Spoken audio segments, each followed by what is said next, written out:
black people have been terrorized to believe that white people are so superior and they're inferior. When they see a white person, automatically, that inferiority just kicks in. That superiority just kicks in. Because their consciousness of being inferior to whiteness. Now the world, medical science is discovering that 95% of death is psychosomatic. In other words, it's stress-related. We're just killed by stress. And what is stress? Stress is when you're conscious of being mortal. Because stress is when you think you don't have control over this thing that is bothering you. Before the Western came to Africa, there was no such thing as jail. You know how they used to work Africans?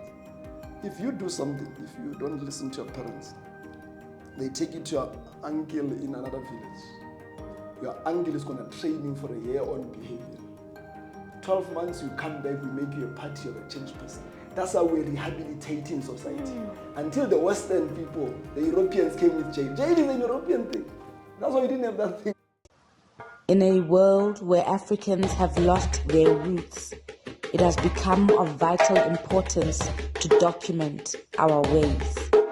In an effort to reverse the brainwashing of the past, where we were made to believe our ways are demonic, we are pressed to create dignified and respectful platforms to unpack our spiritual ways.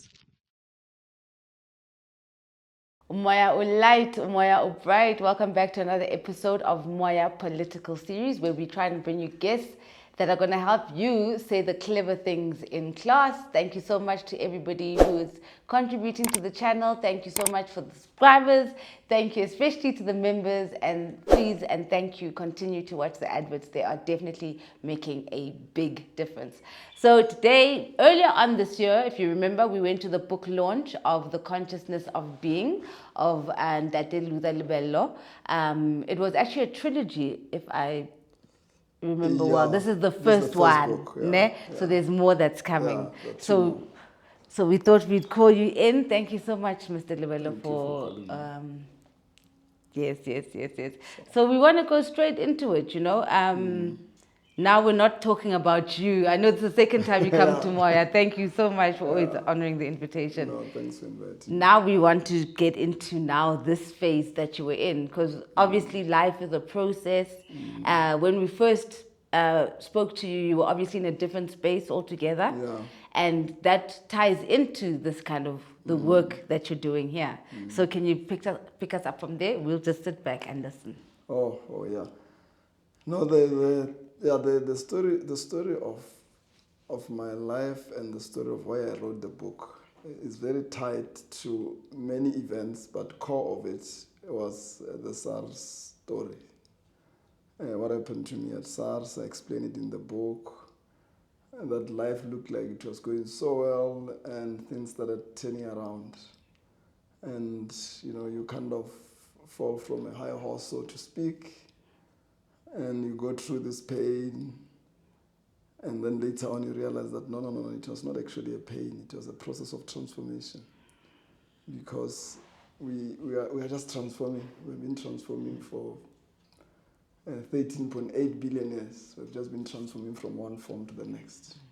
So we can't die because we are not mortal. We are Moya, we are spirit. Energy. So energy doesn't die, it just transforms from one form to the next. And like an outcome of any beautiful thing, be it a baby, you have to go through that transformation. Where physically you see blood and sweat, but it's not blood and sweat, you have to go through that. So I think that's what I went through. And the outcome of that was writing this book. And the writing of the book was, for me, miraculous in many ways, most of which is that I just decided one night, after being unemployed for 6 months, not knowing where I'm going and where I'm not going, and started reading books. And this morning I just woke up and thought, I'm writing a book. And I started writing a book. And I wrote that book, and the stories in there I wrote. I didn't even know what is the title. And then the title came out as Consciousness of Being God, Surely the first title was Consciousness of Being.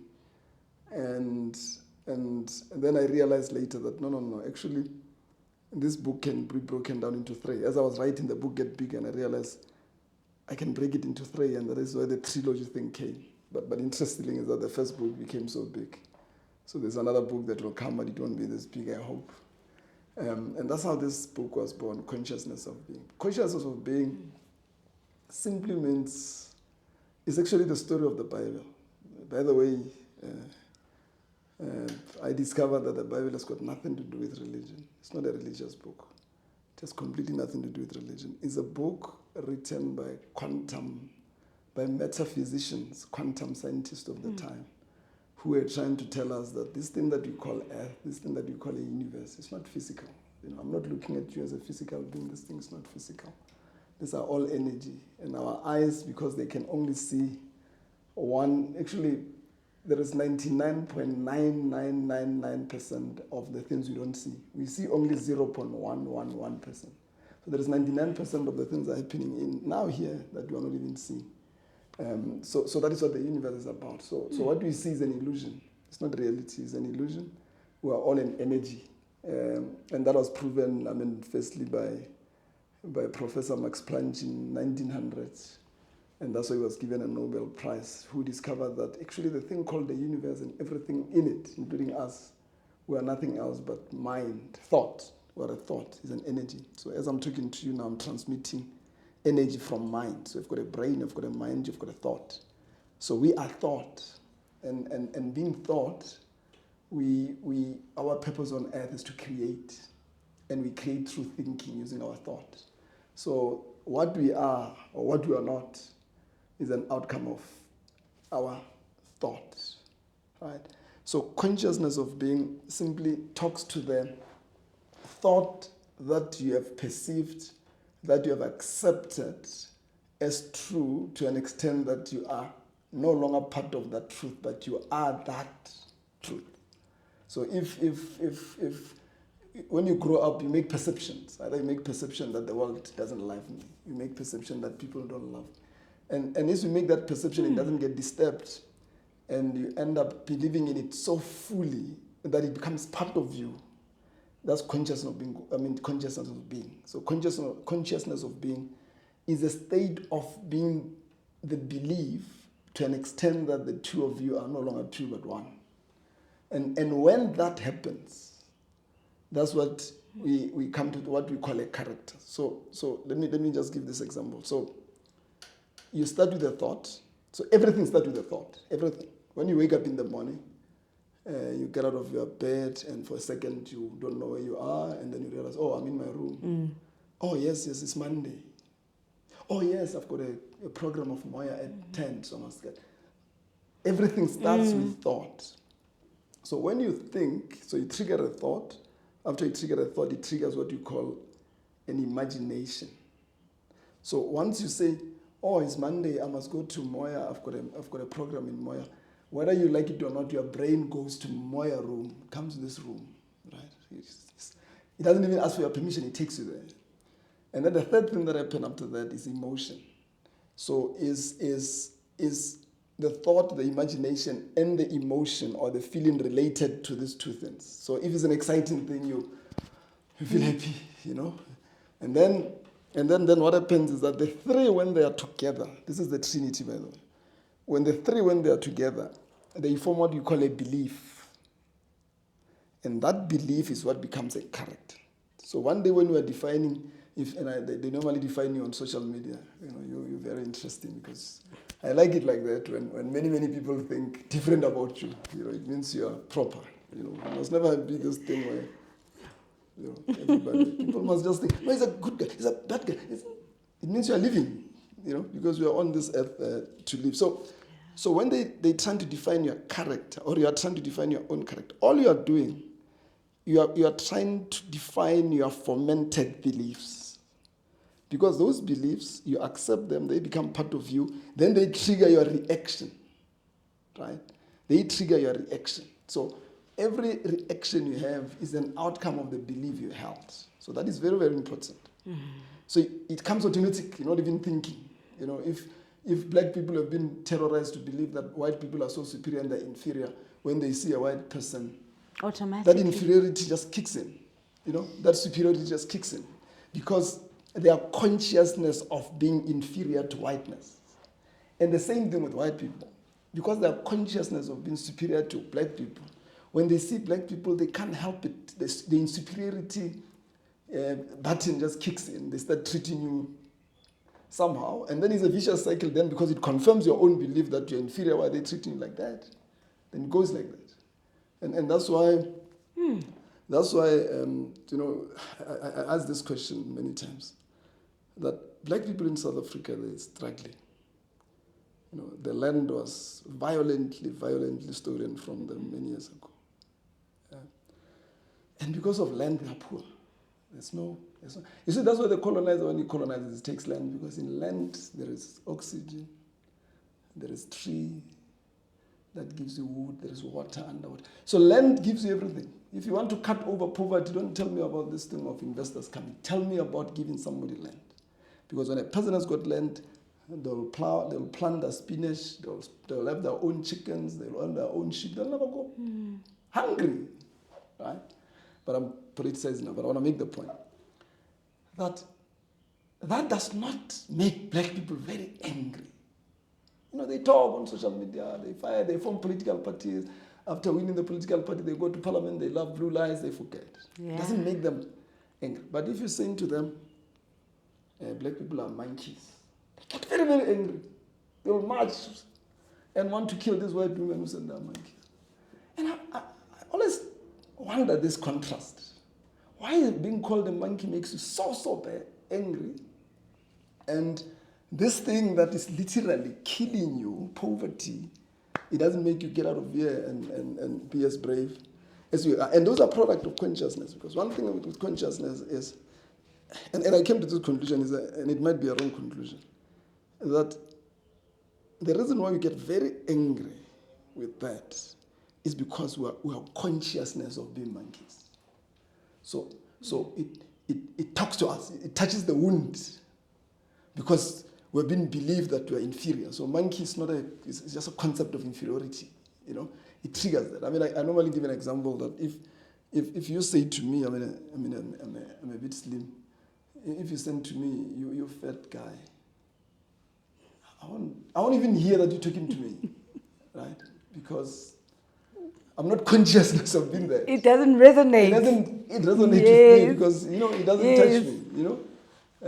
Normally people will say, they'll say certain things to my wife. Maybe my wife goes and buys clothes and then it's fitting, and maybe the thing doesn't fit, and this lady who's fitting says, I say, maybe you've gained weight. And then later at night she'll say, yesterday last night I was so angry. This lady said I'm fat. So out of the whole day of everything that happened, that is the thing she want to tell me, because it touched the wound, because she's worried about weight. So consciousness of being works like that. For instance, and I'm going to come back to the book, and I'm touching things that I know will trouble you a bit.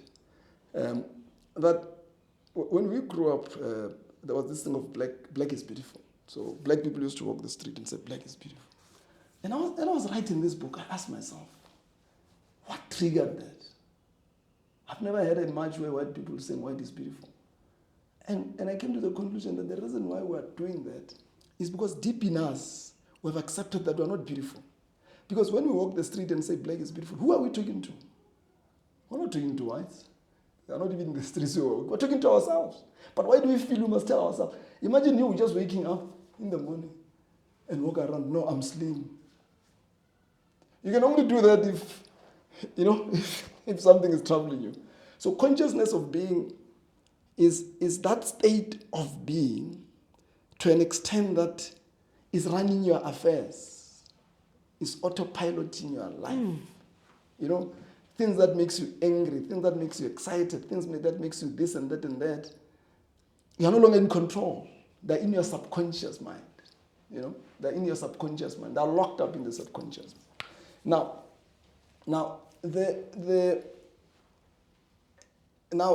that's the one problem. The second problem is that quantum scientists, as my book shows in section D, then discover that not only are we thought, which become consciousness of being, we attract this consciousness of being. So we attract the feeling of inferiority. Not only do we feel inferior, we attract the feelings of inferiority. And one day I asked myself, maybe that's the reason why black people have got so much bad luck.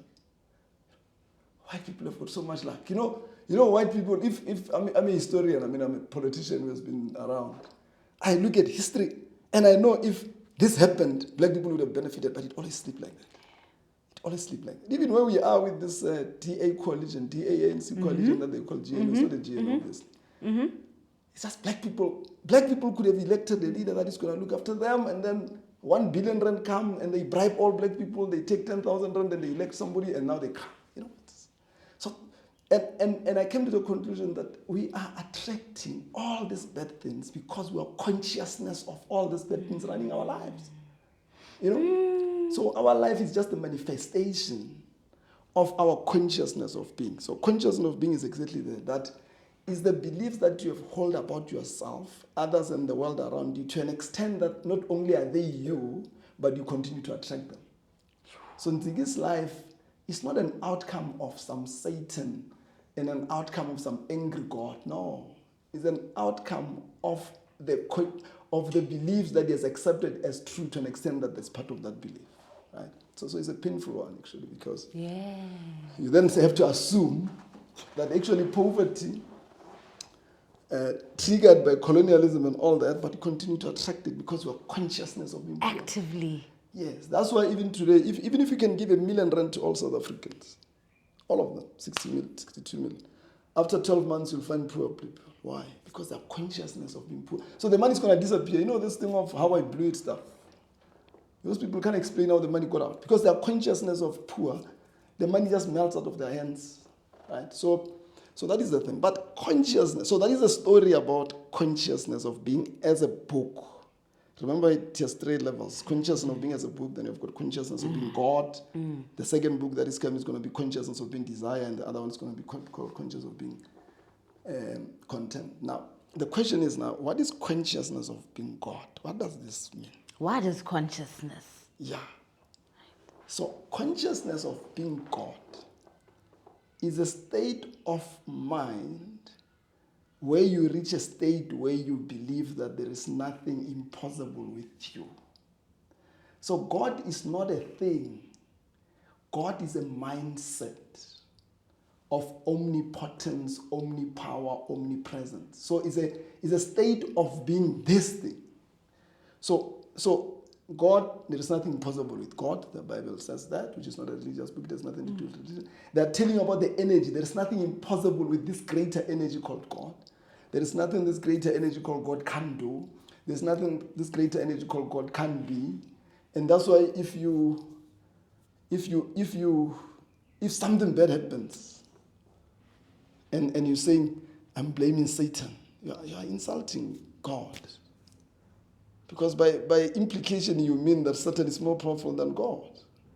But the Bible says there's nothing more powerful than God. So God is not a thing. It's not the book says God is spirit. In the beginning was the word. The word was with God. Genesis 1 says, in the beginning the earth was formless and dark. The Spirit of God was hovering under the water.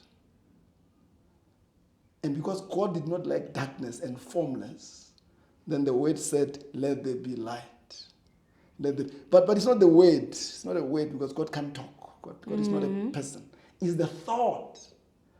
So if you are sitting in darkness and you don't like darkness and you want light, you must think light. Light is going to appear. If you are sitting in a formless life and you want form, you must think form because you create through your imagination. You create through your imagination. Your thought that you trigger from the conscious mind must meet with this greater the greater man called God. When they combine, they create. In the beginning was the Word, which was a thought. The Word was with God. The Word became God.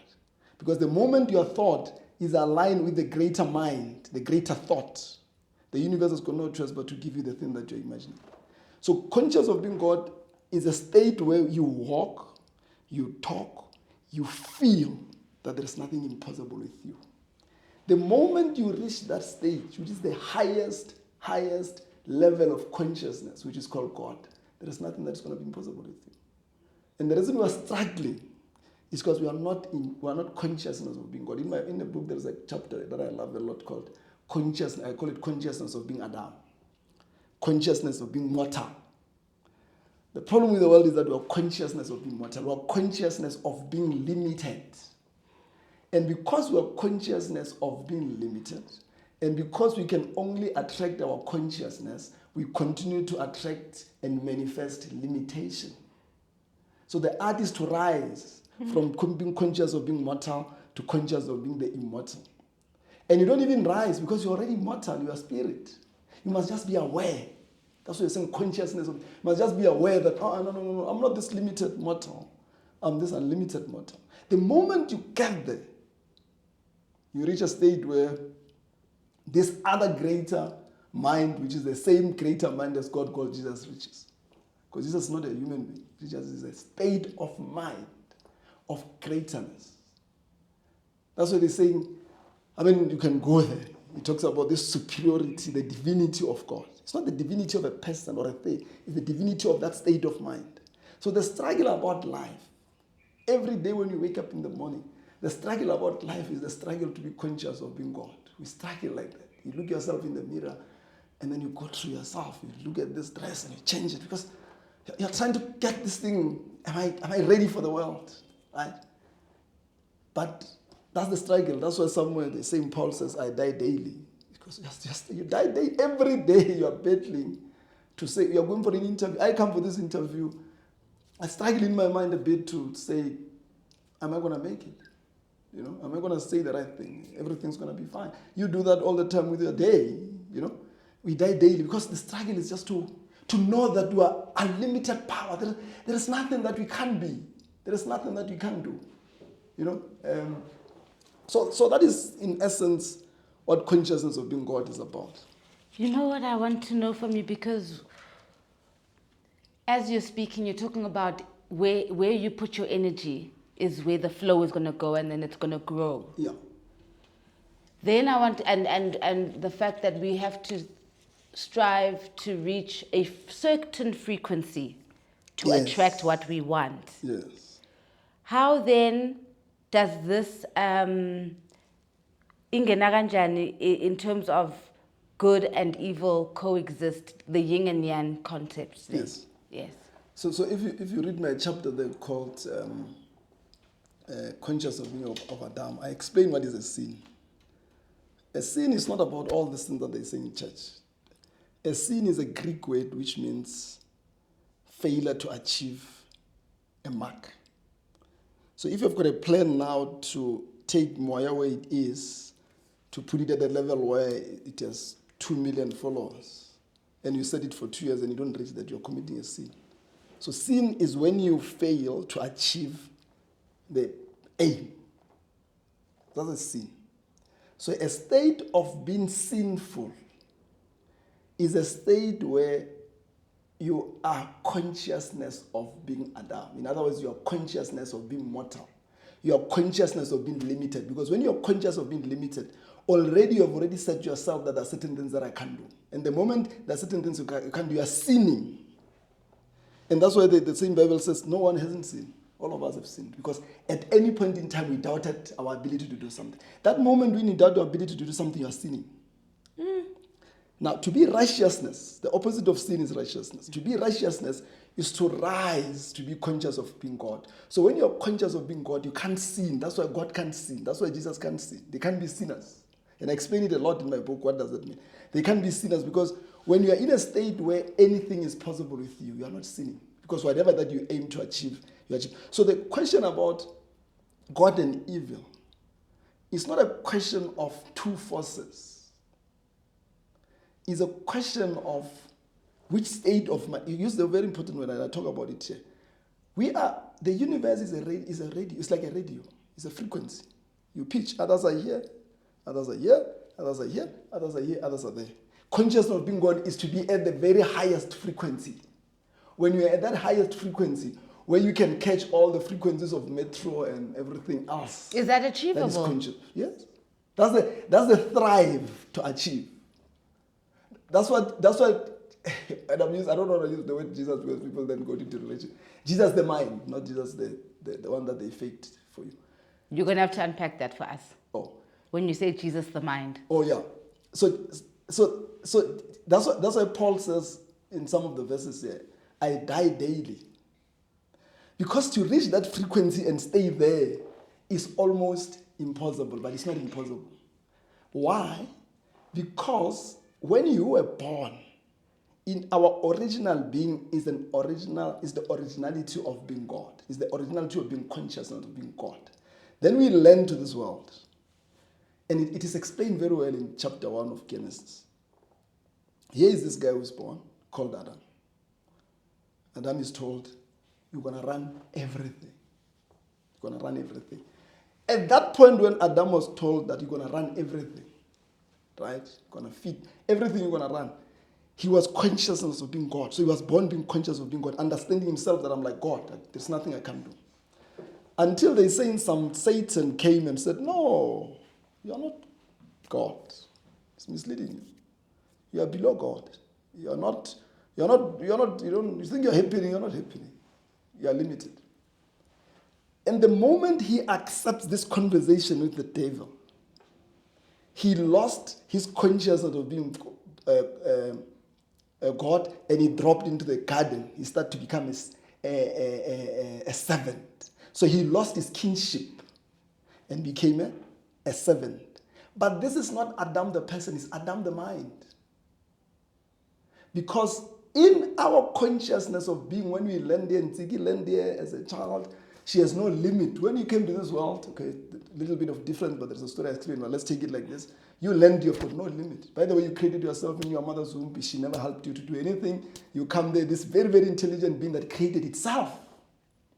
And when it lands and your mother thinks it can help you to be better, but you created yourself. And then you move, and you can't do that. You move, no, you can't do that. They're starting to tune you into being consciousness of being mortal. Because they're teaching you limitation. It's the same conversation about the Satan saying to Adam, you can't do everything. The person who says you are powerful is lying to you. You are limited. And Tsiki starts to learn limits. The moment she starts to learn limits, that is when she's entering into this devil's pit.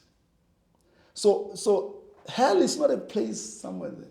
Hell is a state where you are you have accepted limitation that you are burning. You know, you must get people who are in there. 23 people a day in South Africa commit suicide. 23. When a person commits suicide, you must know that it's at the lowest level. Hell is that. Hell is when you feel so powerless. You are burning. That's hell. So hell is not something that happens there. And what creates hell? Hell is created when you are taught to be limited, and you become so limited, and you become powerful. Remember, powerfulness is a state of being powerless. I can't do it. I can't. I remember speaking to this other lady, and she says, I've been in bed for 5 days, and after you spoke to me, I could get out of bed. And I know that feeling. When things got very bad for me at SARS, there was a time I was in bed, I couldn't stand up. Going to the bathroom was such a big job. Because I'm depressed, because I'm thinking of all this worst thing. I'm looking at my house, I'm looking at my children, I think all these things are going to go because I'm conscious of being mortal. I never rose to understand that, no, I can be anything that I want to be. Right? Until that came into my dream and I wrote this book, then I rose. Can we just fix you? Sure. You tell me when you're ready. We are. We are. We've been going, yes. Okay. So the battle between God and evil is the battle between consciousness of being God and consciousness of being mortal. So in other words, consciousness of being this powerful spirit and consciousness of being this limited spirit. That's the battle. So we are on this earth that is built through limitation. Because you build a system called university not to do anything else but to create modernized slaves who must go and work for some people who are playing golf. But what do you do to our children? You are telling them that you must go to this university so that you work for a bank. Because you can't own a bank. You can only work for a bank. So you're limited. You can't. So you're living in a world where you can't. So the can't is so much in our mind and we are just surviving. So that's the battle. So the reason why the Bible says the earth is in sin is because the earth is consciousness of being mortal. The frequency is here. It's science, it's not even philosophy. When you operate at that highest frequency, you can't be sick. An illness is a spirit thing, you'll know better. An illness is a spirit thing. That's why and I used to give this example, I don't know where that thing is now, but there was a time where AIDS was a killer. If you go to a doctor and they tell you that you've got HIV and AIDS, Yes. they'll even say, I don't think you're going to survive for 6 months. That person, if they tell me today, next 6 months you call me, I won't recognize me. And in 6 months I'm going to die. What kills me is not the virus, it's the stress.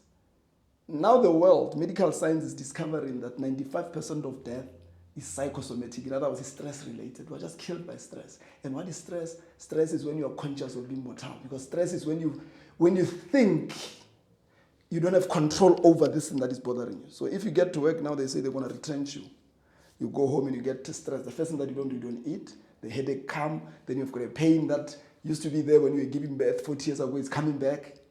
That's what stress does. You lose appetite, and everything else goes down. And then you're going to die, right? So the frequency, when you operate at that frequency, you can't be sick. There is nothing you can attract, blah, blah, blah. Now it's science. It's been proven. You spoke about frequency. I like that because that's what it does. So we are in the battle of frequency. Yeah. If you are here, you'll attract here. If you are here, you'll attract here. If you are here, you'll attract here. If you are there, you'll attract there. That's the frequency. That's the frequency. Now, and let me make this point. Remember, the universe is a pure energy. Yeah. It's pure. It's not contaminated. So when the universe was formed, what was created 13.18 billion years ago, it existed before that. But I explained in my book. It's a long story. It's pure energy. It's like a child. When you're born, you're a pure energy. You're not contaminated. Now, and let me explain this because this is what confuses people. So there's no power, there's no battle between two powers called God and called Satan. No. I say in the book, Satan, or this mindset, is not the opposite of God. It's the absence of God. Hate is not the opposite of love. It's the absence of love. The moment love creates a vacuum, hate closes it. But hate doesn't exist. The only thing that exists is this God called love, this God called you, this love that is there.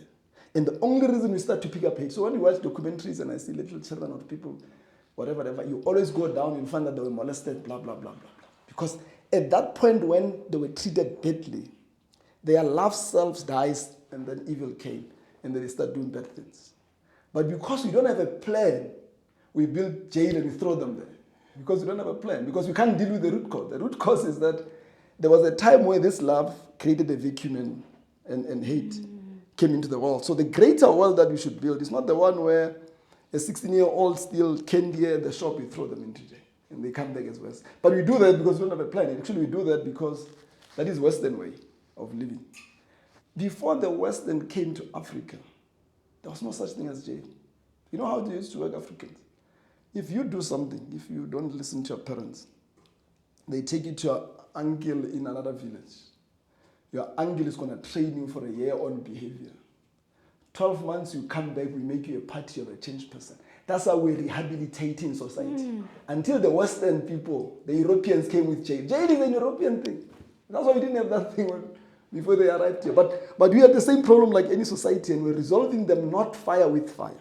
Because we knew that once the child behaves in a way that is not loving, it means there is a gap of love. So we must uplift the energy of love. Once you uplift the energy of love, then you bring them to the state of love. Because hate is not the opposite of good. So we don't look at two people and say, this is a bad child, this is a good child. This one, we want to know what caused the thing, and we uplift it. And that's why during that time, crime wasn't a number. There was no such thing as crime. Because once you face the world the way the Western does it, You're going to be in that mode. You're going to be in that mode. You take food away from people. They become hungry. They go and rob you. You throw them into jail for 5 years. They come back after 5 years. They rob you more. And, They don't have Ubuntu. Yeah, there's no... When I look at people, I just want to rob you. Because that is what capitalism is about. Capitalism is about when you come around, you say, what are these people lacking? Oh, I'm open something. I take their little man, what are their grannies? Because capitalism is about that. And that's why we never had that. Our economy was, if I've got cattle, you're a boy, you come, I give you a female cattle, you look after my cattle. After 10 years, I've got 20 cattle, so you start your own cattle. That's how our economy was ran until the European comes and says, no, it's okay in this world, and I talk about it in my book, it's okay in this world that 10 people has got a combined wealth of $3 trillion, which is bigger than the budget of the rest of Africa. Those people with 10% of that wealth, these 10 people, 10 human beings in a world of 8 billion, they can take 10% of that 3 trillion, they'll fix all the problems of Africa. But they can't fix that because Africa must be the way it is so that it becomes a feeding for slaves, for cheap labor, so that they make money. It's a vicious cycle.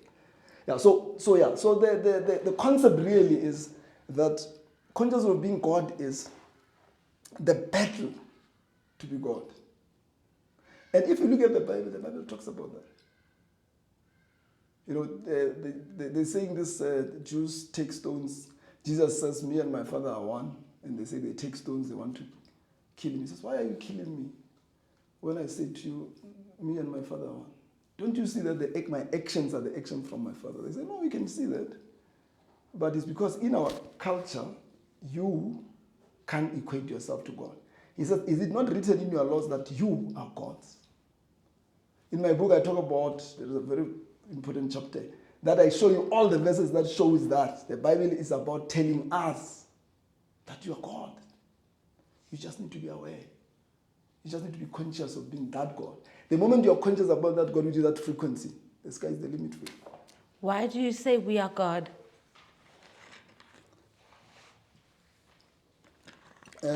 In section B of the book, it deals with quantum science. So it's no longer even philosophy. The Bible writers knew that 2,000 years ago. In 1905, a guy called Max Planck, but there's a story I tell, but a guy called Max Planck discovered that with science. And this is what he discovered. He discovered that, remember Newton. Newton, since 1687, said the universe is physical. So he says, this is a physical thing, this is a physical thing. And because we are a product of that universe like trees, we are also physical. So the world lived with that mentality. And that's why we are drinking pills. It's the Newton mentality. That if we're physical like machines, if we've got a pain, that pain must be removed through painkillers. But painkillers, when you've got a pain here, by the time it gets here to fix your pain, it destroys a lot of many other bacteria that are very good for you. That's why every time you open any, even if it's 3 pills, 50 rands like this, inside you'll find this long paper. It's not telling you about this, how this medication works. It tells you about the after effects. Yes. Right? Because with a pill, you are literally drinking poison. The cure for illness is not a pill. It's frequency. It's rising your frequency. That's why even if you are sick, if you get the best news, if you're unemployed and you get the best news that you got a job, you can fly and cook here and clean here. Yes. Right? Energy. The energy just jumped. Nobody, don't drink anything. Yep. That just makes it jump. And if you get the bad news, also you are here cooking your Sunday meal and you see on the news that your company is going to be retrenching or is closing. You won't finish cooking there. So your illness is it's not a product of that. But we use that because that is what Newton said. Until scientists later on discovered that Newton was wrong. The universe is not physical. The universe is energy or waves. The universe is a wave. Right? So this thing that we call God, that we call the universe, is a wave. Now it's science now. It's no longer a question. You can Google it even now. It's a wave. And we are made from that energy called a wave. What does it mean? It means we can only be a wave. Because we are made from the image of God. We are made from the image of this spirit. So we are little spirits. So we are the lower version. That's why my book here, you see this... we're like at the drop of an ocean. Yes.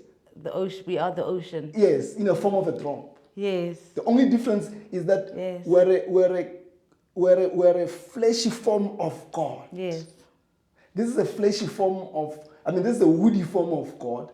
A dog is a dog form of God. But all these things are God. You can read a Bible verse, Job something, I think Job 10, it says, ask the birds, they will tell you.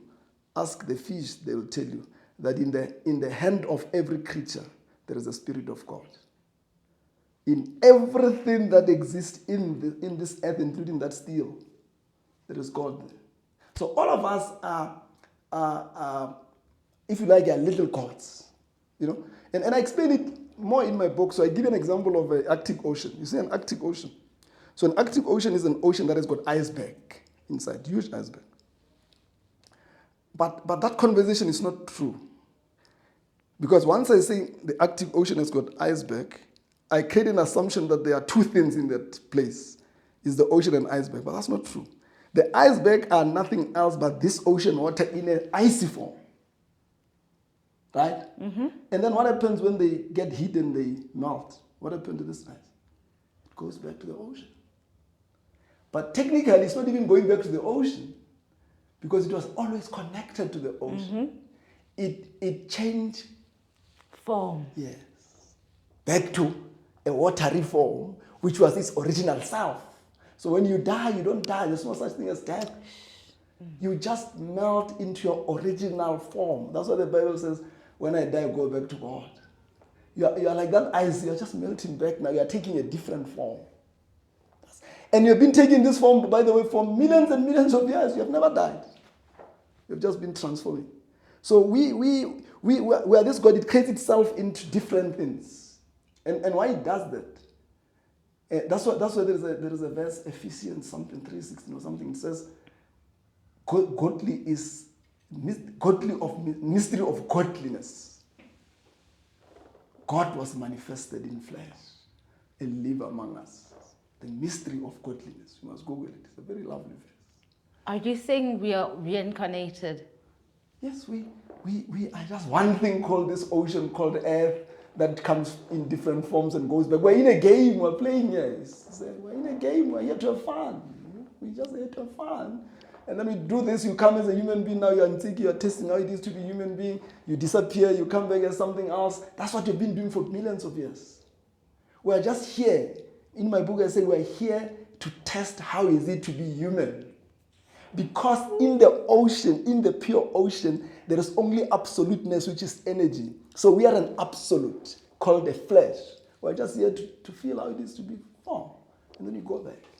But because we don't know that, we come here and stress ourselves to death when we are supposed to enjoy ourselves. Because as God, we can attract anything.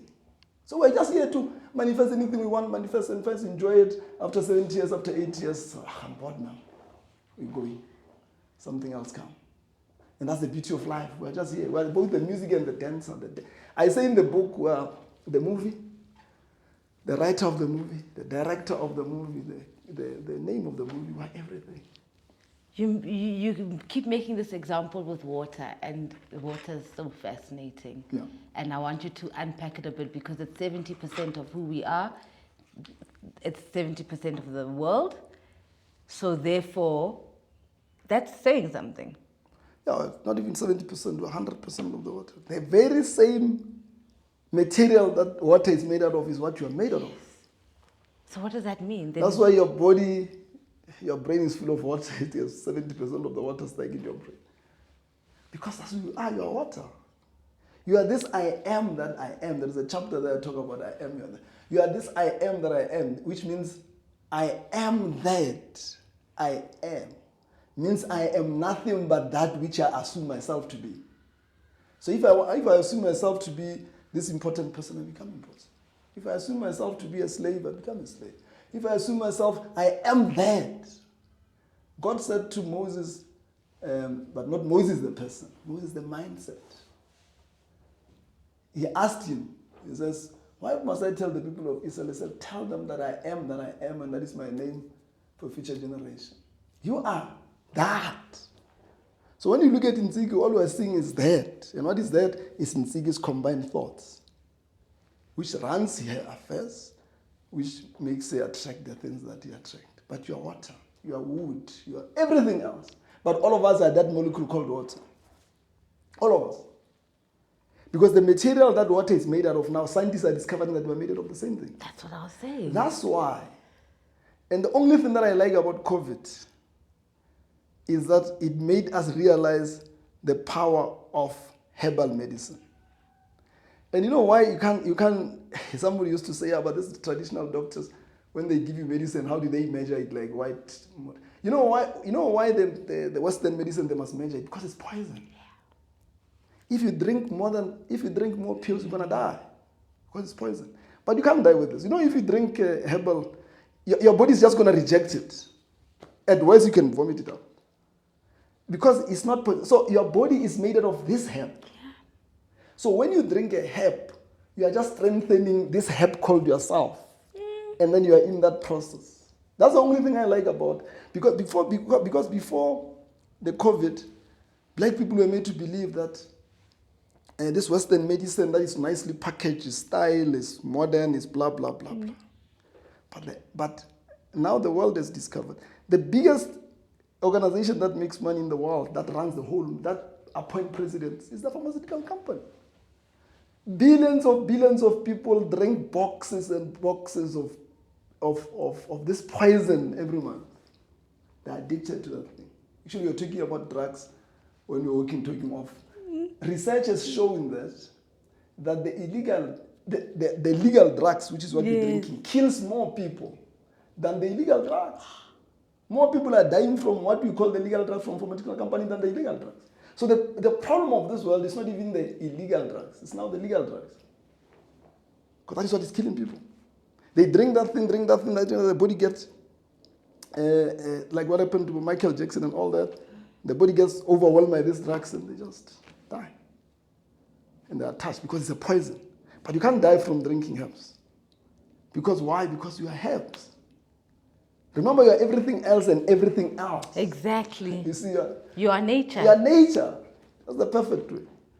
You are nature. I'm saying in my book, we are nature, therefore you behave like nature. You see, one of the things about nature is that nature, you see now we're in summer now. It's hot. But you don't panic. If I'm a farmer, I don't panic the Lord. I know rain is going to come. Exactly. Because nature is a seasonal. We are like that. We are also seasonal. But the problem with us is when the things are dry because it's winter, we panic. No, it's winter, summer's going to come. We're winter. So that's what you must learn. The day you learn that, like what happened to me when I was at SARS, things went like that, I'm transforming, because winter is a moment when trees and grass is going through a transformation. They are manuring themselves. When the rain comes, boom. And this thing has been happening for 13.8 billion years. And this is who we are. So, but we stress because we're not trained like that. If I'm working for this company, things start falling apart. It's a season. If you chill, like a farmer in winter doesn't leave farming and go and work at Spa or some little places. Okay, Spa is not little. Yeah. They just chill, right? They play golf, they know the rain is going to come. You live that life, you'll die very peaceful. But it's not easy. Yeah. Because you are surrounded by economists who tells you how things are bad. When I lost my job, they were saying this guy has made Pravin enemy, has made big enemies, he's not going to get a job, and everywhere. I mean, Edward Kisvete of SARS, every time you go to the newspapers, I mean, you go on TV, you won't finish without talking about us having destroyed this and that and that. And somehow I battled with that. Somebody will tell me, hey, Chief, I want you for this job. And then it's no longer calling. And then he says, hey, Chief, I was told that not to touch you. But the only reason I survived is because I just knew that I can't be defined by Pravin and his gang. They didn't make me. And at that time, I already read the books and I was about to write. So I already knew about the concept of consciousness of being God. So I just knew that I need to know that Praveen can't destroy me. And the moment I reached that, I'm telling you, during COVID, jobs were coming for me. Since I've left SARS in 2019 to today, I think I worked 4 times. I've now moved, I'm in business. I'm doing very, very well in business. Because, and I'm not there, but every morning I go there. Because every morning I get a call about certain things and I say, oh, it's good. But I must say, oh, go up. I die daily. That's why Paul in the Bible says I die daily. You must daily go up. You know, don't. Your company is doing well, and then they start talking about this thing that is going to affect you. You know, AI is going to affect businesses like yours. Then, no. It will affect those we believe it's going to affect because they want to attract that value. You know, so that's how the struggle goes. So that is the story about my book. In simple terms, the story about my book is that we are misled to believe that we have got limitations. We're misled to believe that there is some power there called God, and we're these little survivors who have got no control, who don't even know how. I don't even know now I'm going to drive back to Centurion where I'm going to arrive there. I don't have control, you know. And, you know, we worry a lot. You know, you give birth to a child, now you worry whether the child is going to have a future. So that's what you are misled. Kanti in real, we are God.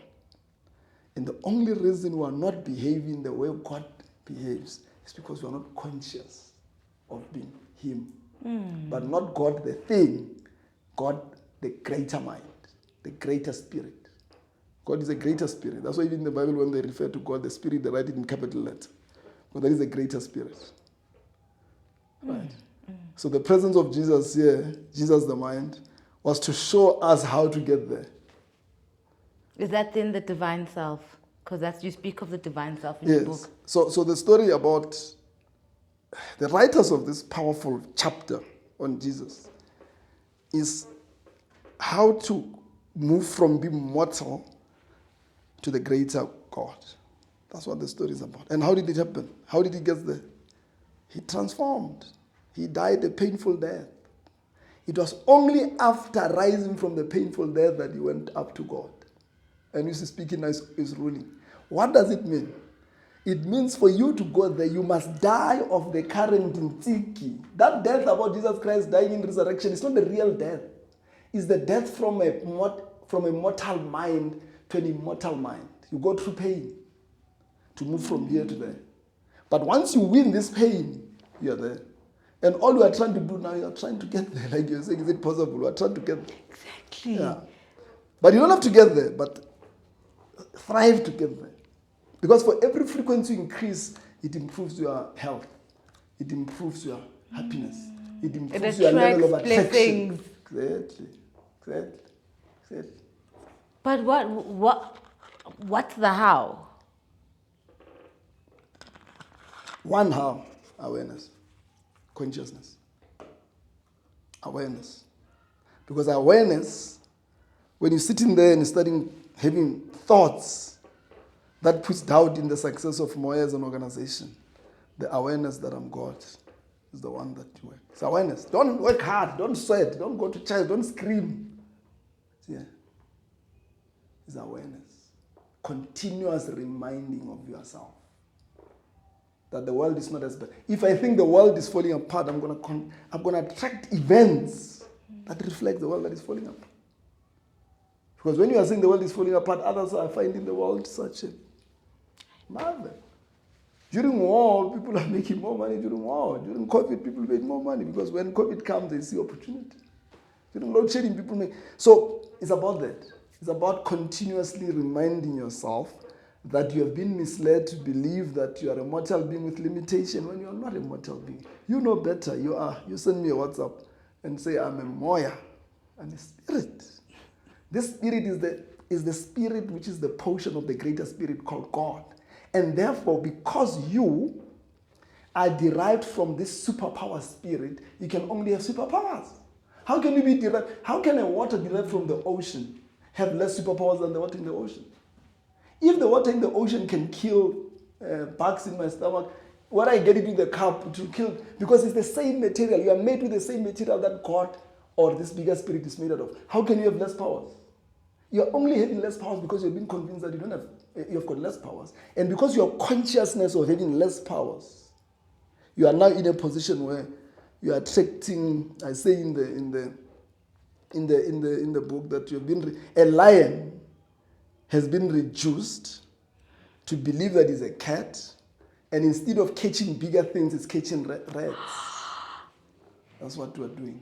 Conscious of being God is to wake up to the realization that you are the lion.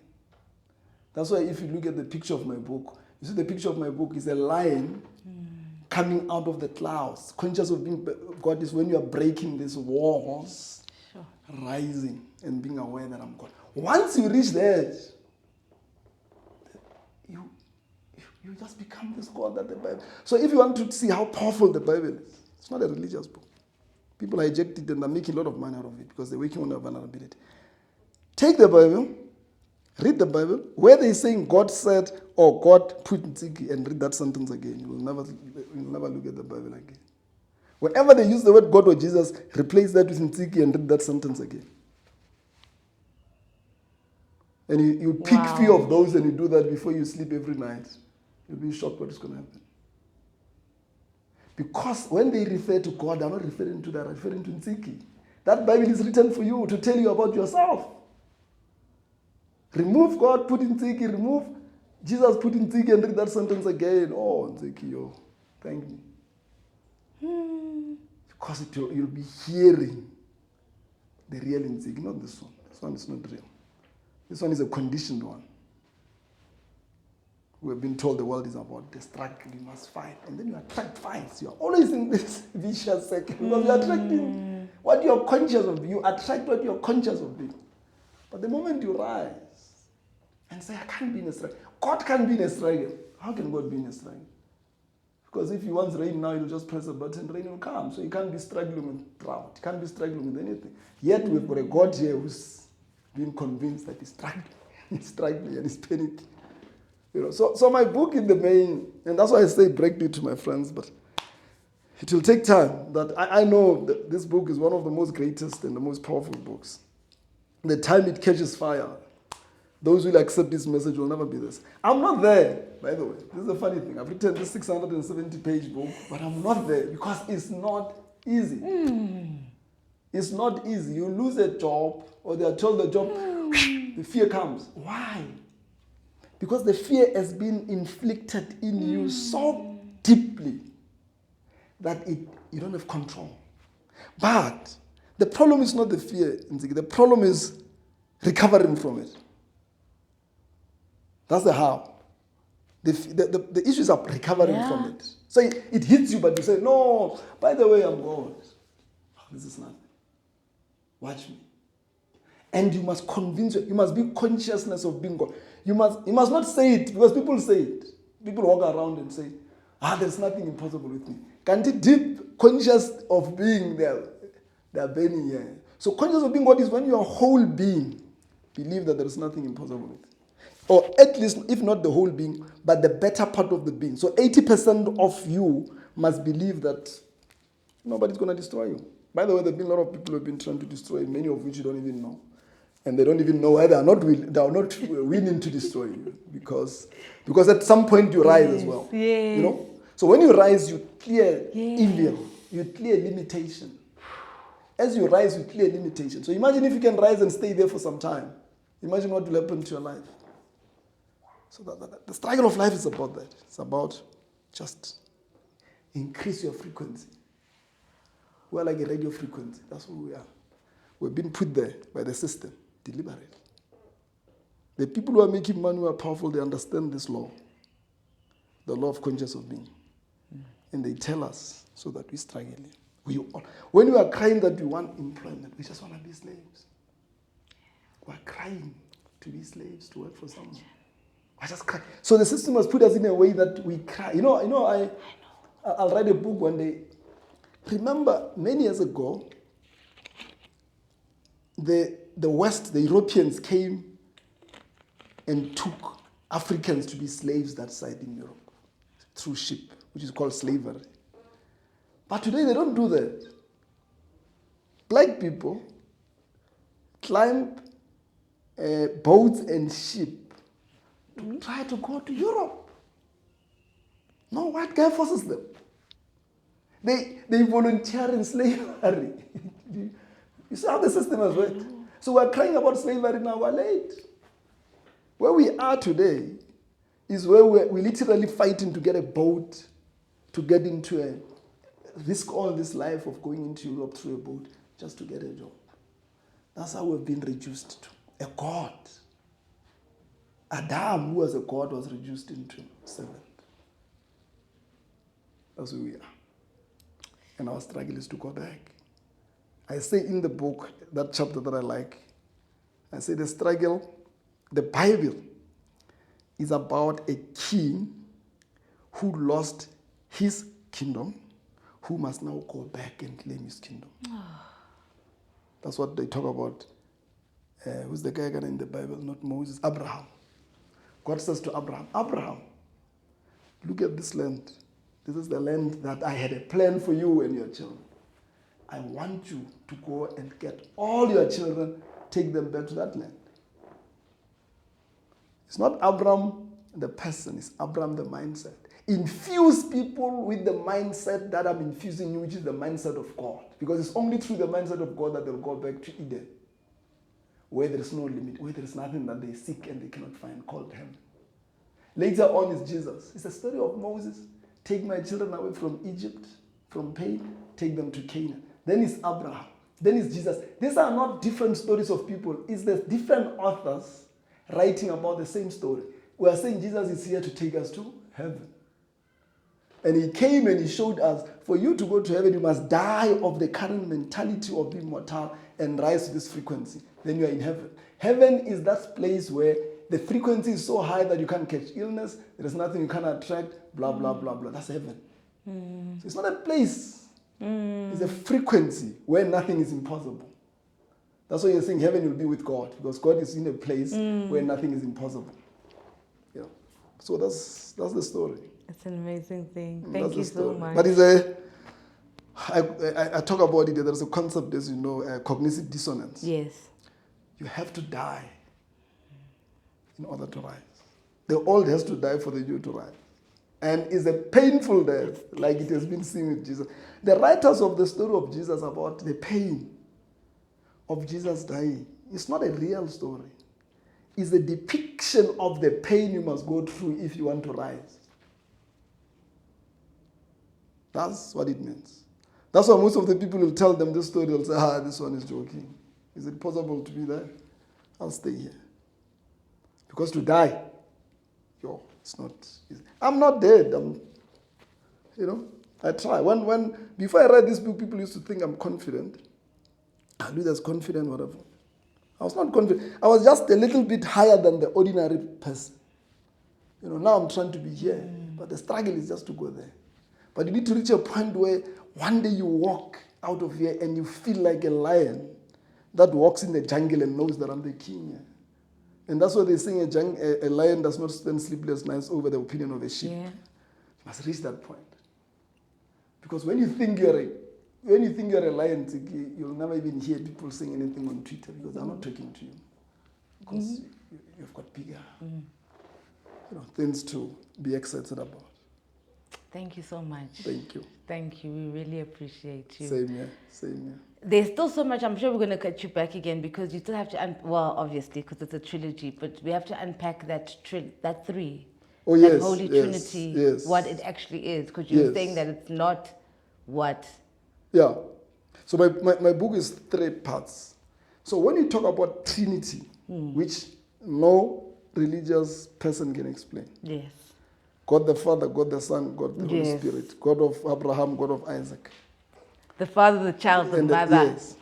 The Father is conscious of being God, is God.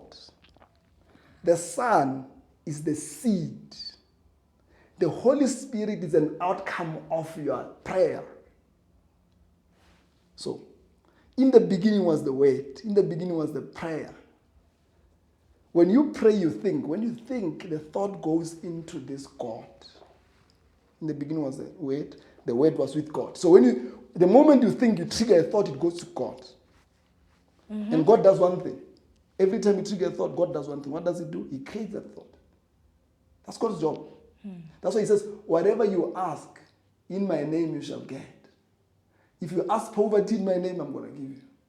If you ask wealth in my name, I'm going to. So the moment you trigger a thought, you are asking. Then it gets this God. And the God manifested. Then the Holy Spirit is an outcome of your desire. So when you're saying, I've got a Holy Spirit, it means you got what you wanted.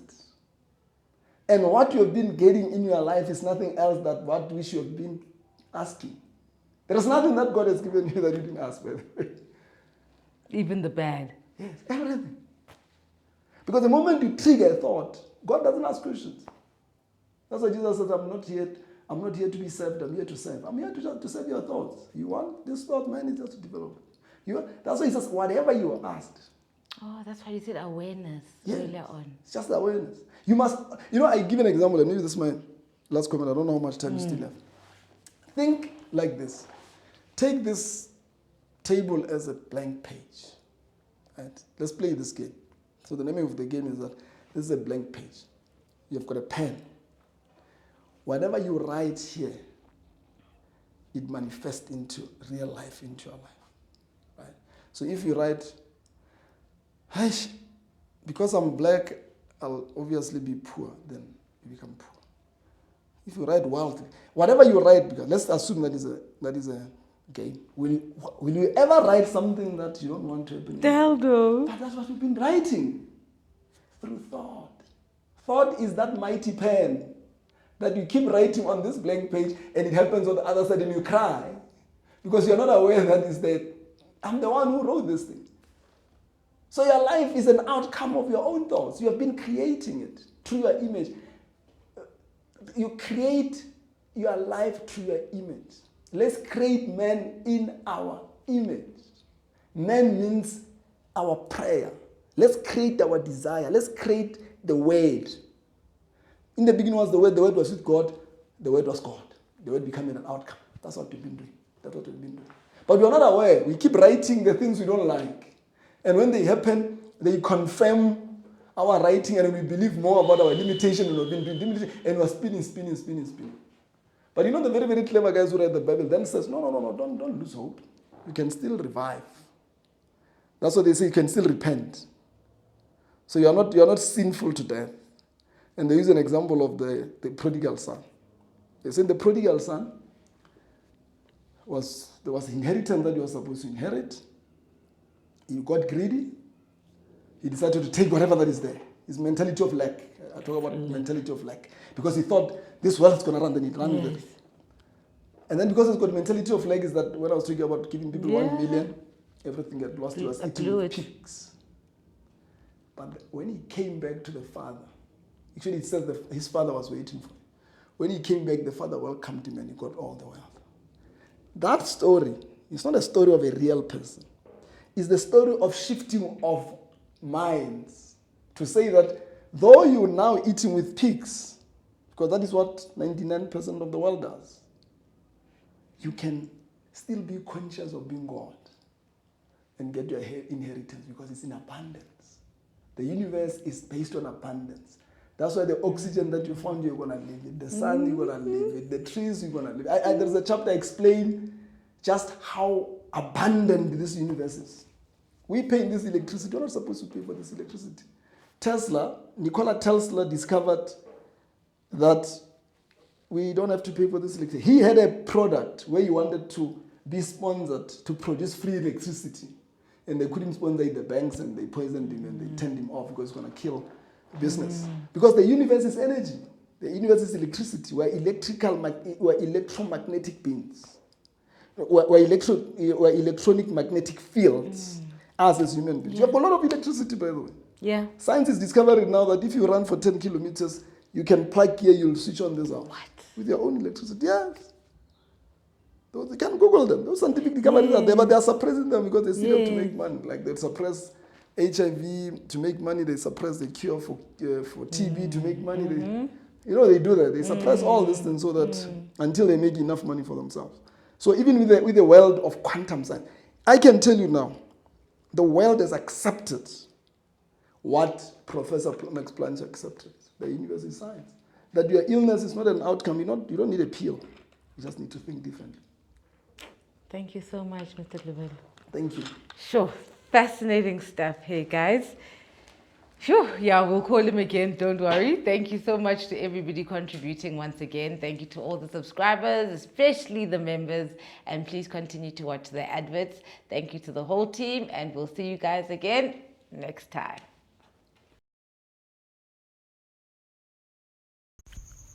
Who are you when all you were has been diluted by lies and white lines cancelling out all that which has been written of your history? Why do you look at yourself as a mystery? Doesn't the sun shine because you open your eyes? Doesn't the moon stay situated within the same stars your DNA sparkles off? Your spirit knows that surely corner into it off. Buza umoya so you may return to being well off. Because spiritually you are rich, yet your ancestors cry because you are out of reach. But yours is to command all elements while God takes inspiration from the very mirror she looked at to become. Remember who you are and never finish just when they think that with you they are done.